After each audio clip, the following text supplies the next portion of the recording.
મિત્રો સ્વાગત છે આજના તાજા સમાચારની અંદર। આજે આપણે વાત કરીશું મિત્રો અમદાવાદ સહિત ગુજરાત અને શહેરમાં શનિવારે સવારે અચાનક ઠંડીનું પ્રમાણ વધ્યું હતું। હવામાન નિષ્ણાત અંબાલાલ પટેલે ઠંડીને લઈને આગાહી કરી છે કે ગુજરાતમાં ડિસેમ્બર મહિનામાં દરમિયાન હાડથી ઠંડી પડશે અને 22 ડિસેમ્બર બાદ કડકડતી ઠંડી પડવાની આગાહી છે હવામાન નિષ્ણાત અંબાલાલ પટેલે કરી છે। તેમણે ઠંડી વિશે આગાહી કરતા જણાવ્યું કે મિત્રો ગુજરાતમાં હાલ ઠંડી સિઝન પૂરી થતાં બહાર ખાલીમાં ખીલી છે અને નિષ્ણાત દ્વારા ઠંડી લઈ આગાહી કરવામાં આવી છે। અને હવામાન વિભાગે ડાયરેક્ટર A.K. દેસાઈએ જણાવ્યું કે તારીખ 11 ડિસેમ્બર સુધી હવામાન સૂકો રહેવાની શક્યતા છે અને તેમજ અમદાવાદ તાપમાન 17 ડિગ્રી રહેવાની શક્યતા છે અને દરિયાકાંઠામાં વિસ્તારમાં ફૂંકાશે અને પવન ગતિ 15 થી 20 કિલોમીટરની પ્રતિ કલાક રહેશે મિત્રો।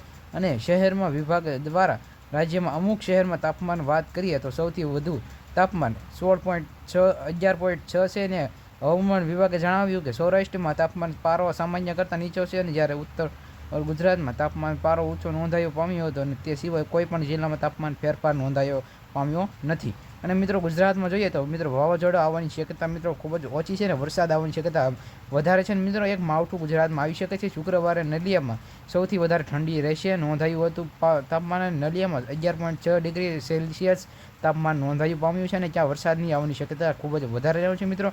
અને 8 થી 10 દિવસની અંદર વરસાદ આવશે કે નહીં તે મિત્રો ખબર પડી જશે આપણને।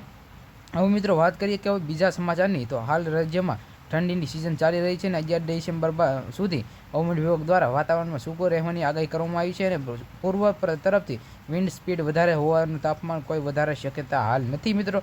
અને હવે મિત્રો વાત કરીશું કે મિત્રો બીજા સમાચારની તો મિત્રો ગુજરાતમાં અત્યારે કોઈ વરસાદની શક્યતા રહેવાની છે। તો મિત્રો ગુજરાતમાં અમદાવાદ છે અને મિત્રો મહેસાણા જેવા વિસ્તારમાં મિત્રો વરસાદની શક્યતા રહેવાની છે। મિત્રો દિલ્હીને એસેન્ડિક પ્રદૂષણ ભયાનક રીતે તબાહી મચાવી રહી છે અને જ્યારે પર 304 પર રહે છે અને ઘણી જગ્યાએ 400 નજીક પણ પહોંચી ગઈ છે। દરમિયાન દિલ્હી અને એસએનસીઆર પર તીવ્ર ઠંડી પડી રહી છે। હવામાન વિભાગે જણાવ્યું કે દિલ્હીને એસએનસી ઠંડી વધુ તીવ્ર બનવાની શક્યતા છે। મિત્રો વિડીયો સારો લાગ્યો આપણી પોતાની channel tech news Gujarati subscribe કરો। જય હિન્દ, જય ભારત, નમસ્કાર।